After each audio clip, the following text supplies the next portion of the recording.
Uh, I would like to personally thank the Reverend Tim McFarland for giving me the opportunity to speak to you this evening.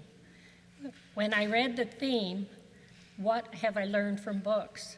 I immediately told Tim I would be happy to speak. I'm not so sure about that now that I'm up here. I've attended chapel this fall to hear others speak about what I've learned from books. It has been enlightening with the variety that the speakers have provided. I am, however, going to tackle this from a completely different perspective. A wonderful start is something that Freeman Patterson said in one of his books. Creation and creativity are markedly linked. Freeman is not only a world-renowned photographer, but also an incredible author. His master's thesis was Still Photography as a Medium of Religious Expression. His many books depict so much of the natural world around us, but you only have to read one of these to get a sense of his spirituality. Without creation, we would not be here, and without the Bible, we would not have books, and without creativity, there would not be the wealth of books that surround us daily. In looking up the definition of a book, I found that, quote, "It is something felt to be a source of enlightenment or instruction." In my case, books are both enlightenment and instruction. My first books were those we used in school and Sunday school. I learned to read in a one-room school, and we had the basic books such as Dick and Jane in order to learn to read. I looked these up on the internet and discovered the Dick and Jane book series, the most popular reading language in all time, was taught from 1930 through to the 1970s in the elementary schools throughout the world. In Sunday school, we had Bibles with wonderful pictures from both the Old and New Testament that made the stories come alive, and this made it so much easier to remember those stories. When growing up, I had the opportunity to attend CGIT camp. Now, one of the girls down here didn't know what that meant. So it's the Canadian Girls in Training. It was with the United Church. And I went to that camp from the time I was 12 until I turned 17. And the hymn you just sang came from what's called the Morning Watch. Every morning, we went off by ourselves to have a short meditation, which consisted of a Bible reading, a story, and a prayer. This was very meaningful, and though it's probably not considered a real book, it provided enlightenment to me in my teens. Two types of books you might not consider important were piano and song books. Playing the piano provided the opportunity to perform in music festivals throughout my junior and senior high school years, and I learned about the masters and classical music. Singing was an important part of my upbringing. I came from a very musical family. My dad was in a quartet and often sang at church and other functions. I came to appreciate both sacred and secular music, and this gave me another form of appreciation for music. Our grandmother, who lived with us, read to us nightly as we sat by her rocking chair. I had 3 older brothers and myself, and every night we sat there while she read to us. The one I remember the most was called The Night of the Hunter, which was made into a movie starring Robert Mitchum and Shelley Winter. Now, you have to be old to understand that. At the time, it was a very scary book, and one I never forgot. We did not have a TV, and books were very much a part of our growing up years. Honey Bunch, Nancy Drew, and the Hardy Boys. Nancy Drew was a role model in showing that girls could do anything that the boys could as she solved mystery after mystery. Our school books taught me the lessons I needed to master in order to move from one grade to the next, even if those lessons are no longer remembered. Well, one that I have never forgotten was from home economics, and that was learning how to make white sauce. Those lessons served me well in preparing me for entering the next phase of my education, university. At Acadia, I quickly discovered biology and became fascinated with botany, the study of plants, and courses on the study of fungi. From my botany and flower books, I learned how to identify wildflowers, as well as annuals, perennials, and shrubs. My favorite English course at Acadia was one on poetry, which I found exciting. The one poem that remains with me is Robert Frost's "Two roads diverged in a yellow wood." The last verse is, "I shall be telling you this with a sigh, somewhere ages and ages hence. Two roads diverged in a woods, and I took the one less traveled by, and that has made all the difference." I've always felt that I took the one less traveled by, as I had come from a rural area in Cumberland County, that's for Lee, to attend Acadia University and remained here to marry, work, and raise my two children. Being involved with CFUW Wolfville, that's the Canadian Federation of University Women, since 1991, I have coordinated the annual book sale since 2004. Talk about books.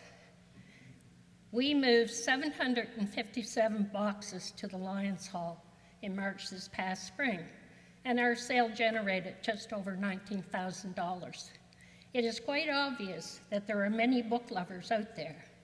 We receive donations throughout the year, so I learn what other folks find of interest. We get everything from art, classics, Canadiana, Nova Scotia, and the list goes on.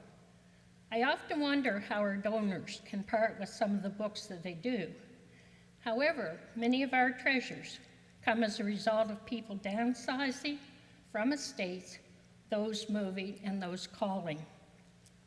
We are lucky to be the recipient of these gifts. Now, this has been quite a preamble, and now I will discuss the couple books that have influenced me the most. Of course, one would have to be related to golf. It's called Harvey Penick's Little Red Book. And he wrote this when he was in his 90s, like the early 90s. Harvey Penick considered himself a grown-up caddy and gave lessons in golf and life, as they say, until he was in his 90s. He noted, quote, "Golf and life are similar. There's nothing guaranteed to be fair in either golf or life, and we shouldn't expect it to be different. You must accept your disappointments and triumphs equally." I think this statement is certainly true for many folks. In both my golf and life, I can look back and note disappointments and triumphs. I learned to accept them, although sometimes they were bitter. Bad scores, missed opportunities to win a tournament or make a team. At Acadia, there were some work-related issues that had to be overcome, but I overcame those.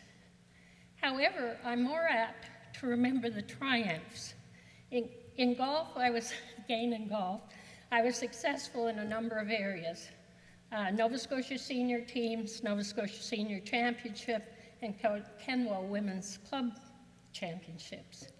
One of my major triumphs, however, was overcoming mental health problems in the form of bipolar disease that both my brother and my mother had. This surfaced in the form of depression and then a manic high. Through proper treatment, I conquered this illness. Having a wonderful husband and family have been definite triumphs, and they helped me through the illness. I've also been privileged to watch my 3 grandchildren grow up and be successful. Next quote from Harvey. "Golf tells you much about character. Play around with someone, you know them more intimately than you might from years of dinner parties. Seeing that I played at golf for 45 years, I can certainly attest that this is a fact. You only have to watch how both males and females conduct themselves in anger, frustration, simply giving up, or saying, "That's not very good for me." I've learned early on that you must conduct yourself in a way that others will wish to enjoy your company, not only in the golf course, but off it as well. I recently found a book at our CFUW booking site and brought it home, as it seemed to fit perfectly into the theme that Tim has set out. Entitled "The Man Who Loved Books Too Much," it is the story of a thief, a detective, and the world of literary obsession. In the book, the author, Alison Hoover Bartlett, noted that the books read are, quote, "a personal record of one chapter of my life, just as other chapters have other books I associate with." Different books often reflect different stages of our lives, and I'm sure this holds true for many of us. That definitely holds true from what I've discussed so far. In the book, the culprit noted that, quote, "when he holds a rare book, he smells its age, feels its crispness, makes sure there's nothing wrong with it, and opens it up very gently. He thumbs through a few pages. If the author is still alive, he thinks about whether he wants it signed." How often have you sensed the same feeling with your books? There is something special about having each book in your hands before you sit down to read. The author of that book also quoted Winston Churchill, who understood the same intimate attachment as the culprit in the book. And this is quote, "What shall I do with all my books?" was the question, and the answer, "Read them," sobered the questionnaire.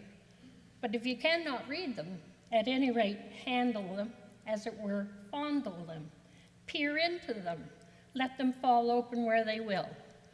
Read from the first sentence that arrests the eye, then turn to another.